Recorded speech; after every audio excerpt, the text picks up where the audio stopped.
Hey guys, what's going on? It's Matt. I'm Zach. And this is our new show. This is called Far Beyond Flavor.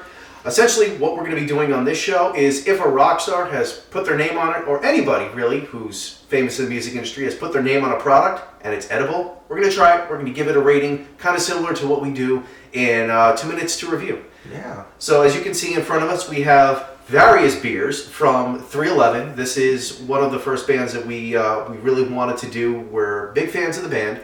And for their 25th anniversary, I believe it was, they did the Ambria Ale. Yeah, and then in years following, they released the beautiful Disaster Imperial IPA, and as well as the I'll Be Here a While Honey Apricot Ale. I'm not going to lie. A lot to say. I'm scared for this one. You're scared for the IPA? Yeah. Why are you scared for the IPA? I'm not a big fan of IPAs. And I'm not either, but it could be good. I like Imperial dark beer, but and I know how strong that is. Uh-huh. And even on here, I don't know if you can see on the glass, but instead of the 311 logo, they flipped it around to be 11.3%. So, which is funny because when we were setting this up, I was like, "No, you can't see. It's backwards." And Matt was like, "No, that's on purpose." And I looked closely. I'm like, "Oh, that's actually really funny. So really clever." But yeah, we're big fans of 311. It's kind of hard to believe that they're celebrating their 30th anniversary this year. Yeah, I know. That's crazy. So we figured, what better way to celebrate than by drinking a bunch of their beer? Yeah. So I think we should start off with the Ambria Ale. Yeah, let's start with the Ambria. Cool with that? Yeah. So let's start off with just a little taste. All right. So the color is nice. I'm not gonna lie, this is the one that's pretty good. This is the one I'm actually most excited for. And by the way, I've never had any of this. So this is first reactions, initial reactions. I've had one of these, but I'm not gonna tell you which one. Cheers. Cheers. Okay. Okay. That's really nice. It's a little bit on the bitter side. It's not bad. More bitter than I expected. But it is it's got a smooth taste to it afterwards, though. I'm trying to see if they have anything on here about the bitter units, and they don't, from what I see. By the way, in case I don't think I mentioned this before, but this actually was released or in tandem with Rock Brothers. Rock Brothers Brewing, yeah. Yeah, based out of Florida. They know they do a lot of music-related beers, hence the name Rock Brothers. Yeah, I think I saw on their website they do stuff with like Hootie and the Blowfish too. A Hootie beer? That would be interesting. I didn't actually see what other beers they did, but the Hootie beer would be kind of interesting. Want to see us taste it? Let us know. It's good. I like it. No, it's really... It's one of those, at first you notice a little bit of a bitterness to it, but then it gets a lot smoother, like the aftertaste. It's actually really nice. So this one, I'm gonna give this a 3.5 star. So 3.5 out of 5? Yeah. I'm giving it a 4. Nice. I'm giving it a 4. It's really good. So should we move on to the next beer? Let's do I'll Be Here a While. Okay, so this one's going to be quite bizarre because it is Honey Apricot Ale.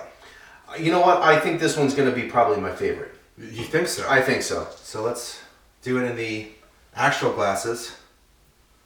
Cheers. Okay, this one definitely has a very different nose than the Amber. One of the things about this one that I think actually kind of surprises me is that it is a little bit, dare I say, bitter for the flavors that they're going for. Like honey apricot, I don't picture a lot of bitterness to it. I don't know if it's the Amber Ale lingering, but it does have a little bit of bitterness to it. You know what's interesting? I think it's easy to tell that there's honey and apricot. Yes, the name is not misleading. No, there definitely is honey. You can definitely get both honey and apricot. So, spoiler alert, this is the beer that I tried before. And when I first tried it, I actually wasn't a fan. Okay. The apricot aftertaste was a little too much for me. Okay. But trying it right now, it's actually surprisingly much smoother than I remembered it being. So what would you give as your star rating? What would I give as my star rating? I am going to give it the same rating that I did for 311's latest album, Voyager, which if you haven't listened, you can listen to it on YouTube. Spoilers. iTunes, Spotify, any platform you want. I'm going to give it a 3.5. Okay. Yeah, I'm going to give it a 3.5 review. Yeah, I keep going back to the smell because the smell's really good. But I mean, the color is so interesting, by the way, if you notice it's it. Slightly It's almost the same. No, that's pure amber. Yeah. That is the color of your energy. Whoa. It is a little bit lighter. I'm gonna give this one 3 stars. 3 stars. 3 stars. Yeah. It's good, but like I said, that strange bitterness that I get, that's what's throwing me. You know what? That's what threw me off the first time I had it. I don't actually notice the bitterness as much as I did the first time I tried it. Yeah. What's your favorite 311 song? That's hard. Favorite 311 song probably is going to be, and I know this is probably going to come to a shock as myself. I actually really like Champagne. That's a good song. What about you? Let me drink on this.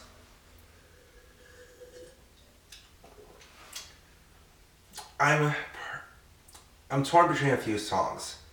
I kind of want to give Amber a shout out, even though it's obviously their biggest hit. But that's also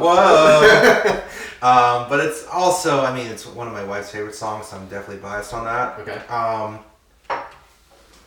Yeah, I mean, I think it's hard. I want to say something from Mosaic too, but I feel like that would be such a new statement to say. See, now don't go by that. If you like something, say it. Yeah. Because I'm shy now. I'm going to actually say it. I think Mosaic is probably my favorite 311 album. Like your favorite 311 album? Yes. I used to really, and I still really do love Uplifter. It's a great album. And a lot of people criticize, 311 fans will criticize me for saying Uplifter because I feel like it's one of their more stripped down efforts and it doesn't really emphasize what they are as a band as well as other albums. And I feel like Mosaic does that. But I also really just love the fact that they kind of just brought a whole new energy on that album. Mm-hmm. And it also helps that I and my wife are on the album cover. He's on the cover. Look it up. Yeah. So. Well, you can't really look. It's hard. It's hard to see it, but what they did was picture this face and then creepy, zoom out by 1000. Yeah. So what they did, which is just 10,000, I guess. So. What they did was, if you didn't know for the album cover, what they did was they asked fans to submit photos, and I just picked a random photo that I had on my laptop at the time, and it was me and my wife, and I just submitted it, and I totally forgot that I did it. A couple months later, an email came out to anybody who submitted the photo, and they said, see if you made the album cover. It took me 25 minutes of scanning little tile images, very small thumbnails on the album cover to find me and my wife, and I believe we're on Nick's right arm. Is it Nick's or Peanuts? I think it's Nick. Why am I asking this as if I personally know where you're on every album cover? I think it's Nick's right arm. The person who's second from the left on the album cover, if you're looking at them straight on, it's the arm on that side. Okay. Cool. But yeah, it was really cool to see that I'm in the album cover. No, it is really cool. I wasn't going to do the video submission for their one video they did. That was way too much. That's too much effort. I would say that, I thought Mosaic was a really strong album too. And off that album in particular, Perfect Mistake and Inside Our Home are just really great songs that I think should always be in the set list. I don't know how often they still play them, but those songs really resonate with me. All right, so let's get to the third one. All righty. So this one is the beautiful Disaster Imperial IPA, 11.3% alcohol by volume. Actually, funny enough, on here they say we used Mosaic hops for aroma and flavor combined with the right amount of bittering hops to give it a little bit of a bite. Ooh. Yeah, so funny enough, we just talked about Mosaic, and here we go. Mosaic hops in. It was all planned. Not really. None of it was improvised. It was all improvised. All right, let's try it. So hold on, before we actually toast, I'm a little surprised. This is a little more hazy. Can you pull up the amber? I would have really thought that this was going to be dark. Now, granted, I act like I'm a beer connoisseur. I'm really not. Now the amber's clearer. It's almost the same color. The amber's clearer, but the beautiful Disaster is more hazy. And then to compare it to the Honey Apricot, it is definitely way darker and way more hazy. Oh, Beautiful Disaster. That's probably another favorite song of mine. Going back to that. Oh, that's a great album too. Transistor? Yeah. Love Transistor. All right. Cheers. Actually, cheers. This one has surprised me with the way it smells. Yeah.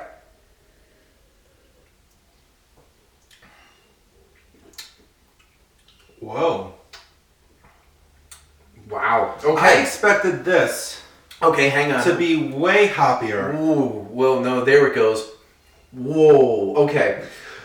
To anybody who is on this hype train on IPAs, I don't know how you do it. However, one of the things that's saving this, and they say it on the can, that this is got kumquat in it. What? Yeah, it's got kumquat to provide a unique What is citrus that? flavor, a touch of tartness, and that beautiful Hold on. orange color. Backtrack. Yeah. What is that? Kumquat? Yeah. It's a fruit. Is it though? Yes, it is. I feel like you're just making that up. I actually am really surprised by this. I was really expecting something much heavier. And this is a lot more citrusy. Mm-hmm. And even, I mean, the orange peel makes sense. Like, a lot more fruitier than I expected. This is really good. This actually, for somebody who absolutely hates IPAs, and once again, like I said, I don't understand how anybody on this IPA hype train with craft beers does it. Because I've had some IPAs, they taste like you're licking a carpet with how dry they get. This one is not dry though. No, it's not. It's actually kind of sweet. Yeah.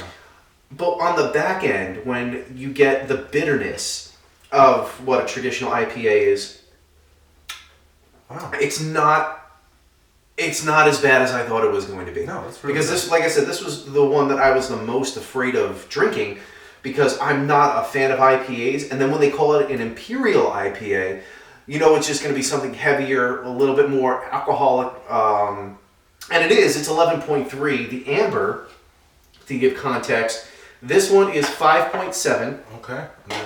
And that one is, it doesn't Limited say. edition. Limited edition. This one actually. Oh no! Here it is. 5%. Okay, Again, so we planned all of this. This is more than double. So this is actually not bad. No, it's not as heavy. So here's the. I don't necessarily completely agree with you when it comes to the taste of IPAs and that it's like too harsh. My issue is that I love the first taste or two of an IPA, but then to finish even half of a glass is just like, forget about it. I can't do it. Yeah, and that's kind of where I am with these. Like, I'm not entirely sure I could actually finish this just because it is a little bit on the heavier side, but it is actually. I will say this: a lot more refreshing than I expected. if you love IPAs, you will enjoy this. This is a bit of a different experience. It's not as light as you'd expect from an IPA. Normally they're like really pale yellow. This is actually pretty decent for an IPA in my opinion. So I'm going to give this one surprisingly, I'm going to give this one a 3.5 star. 3.5? I'm going to give it a 4. 4, okay. Yeah. Pretty interesting. All right. So Now, I guess here's a real Yeah. Here's a real question. Out of these 3 fine, delicious beers from Rock Brothers and 311, which is your favorite? hands down. Yeah. It's just very smooth. It's very easy to drink. Yeah. This is the one that you're going to want to drink on a summer day. Yeah. This is the one you're probably going to want to drink if you want to introduce somebody to a new beer and you're not going to have too many. This is the one if you are going out on a Sunday and you're going to have brunch and have maybe a beer with brunch and you want to seem like you know a lot about beer. What do you say? Now, which one surprised you the most, though? Oh, hands down, this one. Yeah? Hands down. So I'm going to say, though, like I said, I did actually taste this because just the description made me, like, impatient to not try it as soon as we got it. Yeah. The second tasting was a lot more surprising and interesting than the first time. But it's also, again, it's just the uniqueness of this flavor. It is just really interesting. The smell on this one is the best. Just the nose on this one is so good. If I had to rank these, so this is number 1, this is the Amber, then Beautiful Disaster, and then I'll Be Here a While. And I'll be here a while. So have you, the viewer watching this right now, tasted any of these beers? We want to know what you think. Comment on this video, or let us know on Facebook, Twitter, Instagram, any social media platform. Tell us what you think of these beers. And thanks 311 for really giving us something fun to try. And thank you for being part of our first episode of Far Beyond Flavor.